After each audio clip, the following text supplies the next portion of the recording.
پاکستان کے تعلیمی نظام پہ آج ہم بات کرتے ہیں. ڈاکٹر ہود بھائی ہمیں جوائن کر رہے ہیں, پرویز ہود بھائی اسلام آباد سے. ان سے جانتے ہیں کہ اس وقت جو سچویشن پاکستان کے ایجوکیشن سسٹم کی ہے اس کو وہ کس طرح سے آن ورڈس دیکھتے ہیں, اور جو ریکوائرمنٹس اور جتنی اس وقت چیزیں ہو رہی ہیں پاکستان کے نظام تعلیم کو بہتر کرنے کے لیے وہ کہاں تک مددگار ہیں. بہت شکریہ پروفیسر ہود بھائی. سب سے پہلے تو ہمیں سنگل کریکولم کے بارے میں بتائیے گا کہ ابھی ریسنٹلی گورنمنٹ نے انٹروڈیوس کروایا ہے.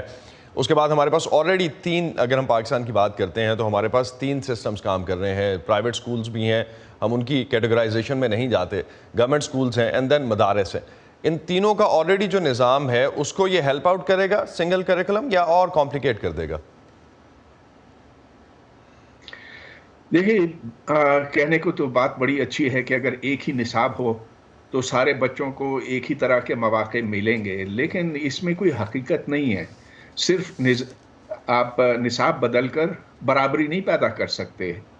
کوئی اسکول ایسے ہیں جہاں بچے ٹاٹ پہ بیٹھے ہیں اور ایسے اسکولوں کی اکثریت ہے, تو دوسری طرف جو متوسط طبقے کے بچے ہیں انہیں بھی کچھ نہ کچھ اسکولوں میں میسر ہوتا ہے, اور جو بالائی طبقے کے ہیں ان کے پاس تو HSN کالج اور بیکن ہاؤس اور سٹی اسکول جیسے ادارے ہیں.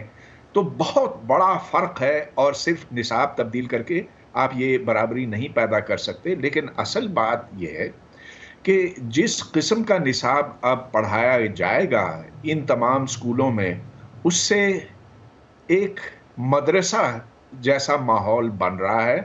تمام اسکولوں کو مدرسے بنانے کی کوشش کی جا رہی ہے.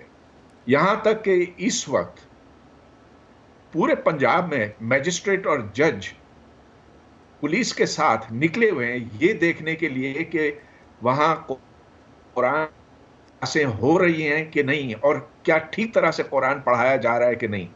اور اب یہ پچھلے دنوں کی بات ہے کہ ظہر کی نماز بھی ہر اسکول کے اوپر لازم کر دی گئی ہے.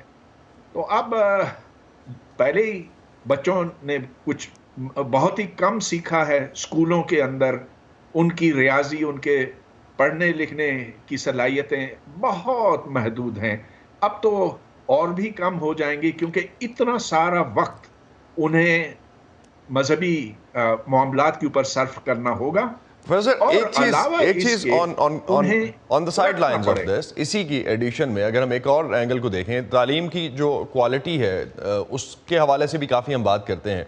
تو تخلیقی صلاحیتوں کو آپ کو لگتا ہے کہ کوئی ہمارا سسٹم سپورٹ کر پاتا ہے, یا کیا ایسی چیز ہو سکتی ہے کہ بچوں کی تخلیقی صلاحیتیں اس میں پروموٹ ہو سکیں, اجاگر ہو سکیں؟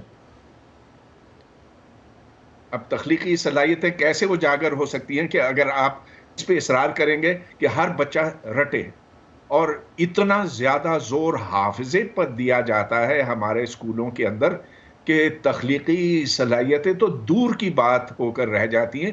جو سادہ سی چیزیں ہیں, صرف پڑھنا, صرف لکھنا, صرف 2 جمع 2 جمع کرنا سیکھنا, یہ جو بیسک سکلز ہیں وہ بھی ہمارے بچوں میں نہیں ہیں. اور بچوں کو چھوڑیے, ہمارے اساتذہ جو ان اسکولوں میں پڑھاتے ہیں. ایک چیز میں لاسٹ پہ آپ سے جاننا چاہوں گا, ہائر ایجوکیشن کے ایشوز بھی اپنی جگہ پہ ہیں, ہم ابھی اسکولس کو تو ایک طرف رکھ بھی دیں, تو ہائر ایجوکیشن میں اساتذہ کی جو میرٹ پہ بھرتی ہے, جو جس طرح سے بھی اساتذہ اس میں آتے ہیں, تحقیق ہے, ایک بڑا براڈ سبجیکٹ ہے یہ پورا. اگر ہم اس کو دیکھتے ہیں تو اس پہ سب سے زیادہ توجہ کس چیز پہ دینے کی ضرورت ہے ہائر ایجوکیشن کے سسٹم میں؟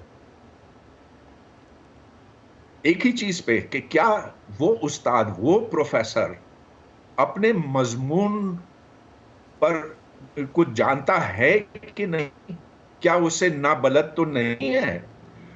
آپ کسی بھی پروفیسر سے کہیں کسی یونیورسٹی میں کہ وہ اپنے مضمون کے کسی خاص حصے پر ایک لیکچر دے کھلے عام لوگوں کے سامنے, ایسے لوگ جو اس مضمون سے کچھ نہ کچھ واقفیت رکھتے ہیں, تو میں دعوے سے کہہ سکتا ہوں کہ 90% آپ کے پروفیسر وہ لیکچر دے نہیں پائیں گے, اس پر رضامند بھی نہیں ہوں گے, اس لیے کہ وہ پروفیسر بن گئے صرف پرچوں کی بنیاد پہ.